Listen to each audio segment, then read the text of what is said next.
ആരോഗ്യവും ക്ഷേമവും smart water dispenser. വിദ്യാലയങ്ങളിൽ വിദ്യാർത്ഥികളെ നിശ്ചിത സമയക്രമത്തിൽ വെള്ളം കുടിക്കാൻ പ്രോത്സാഹിപ്പിക്കുന്ന ലളിതവും ആകർഷകവുമായ ഉപകരണമാണ് സ്മാർട്ട് വാട്ടർ ഡിസ്പെൻസർ. ഓരോ ക്ലാസ്സിലും ആ ക്ലാസ്സിലെ കുട്ടികളുടെ വിരലടയാളവും മറ്റു വിവരങ്ങളും കോഡ് ചെയ്യപ്പെട്ട ഡിസ്പെൻസർ വയ്ക്കുന്നു. ഡിസ്പെൻസറിന് താഴെയുള്ള വെയിങ് മെഷീനിൽ കയറി നിന്ന് വിരലടയാളം പതിക്കുന്നതോടെ കുട്ടിയെ തിരിച്ചറിയുകയും ശരീരഭാരം രേഖപ്പെടുത്തുകയും ചെയ്യുന്നു. തുടർന്ന് ഡിസ്പെൻസർ നിശ്ചിത അളവ് വെള്ളം ഗ്ലാസ്സിലേക്ക് പകർന്നു നൽകുന്നു. കുട്ടി വെള്ളം കുടിച്ച് ഗ്ലാസ് തിരികെ വെക്കുന്നതോടെ ഉപയോഗിച്ച വെള്ളത്തിന്റെ അളവ് ഡിസ്പെൻസർ കണക്കാക്കുന്നു. ആ വെള്ളത്തിനനുസരിച്ച് ശരീരഭാഗത്തിൽ വർധനവ് വരുമ്പോൾ കുട്ടി ആ വെള്ളം കുടിച്ചു എന്ന് ഉറപ്പാക്കുന്നു.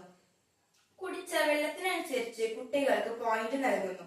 ഒരു ദിവസം കുട്ടി നിർബന്ധമായും കുടിക്കേണ്ട വെള്ളത്തിനളവ് ആനുപാതികമായി പോയിന്റ് എല്ലാ ദിവസവും നേടുന്ന കുട്ടിക്ക് മാസാവസാനം സമ്മാനങ്ങൾ നൽകുന്നതോടെ ഈ പദ്ധതി വിജയകരമാകുന്നു. നന്ദി.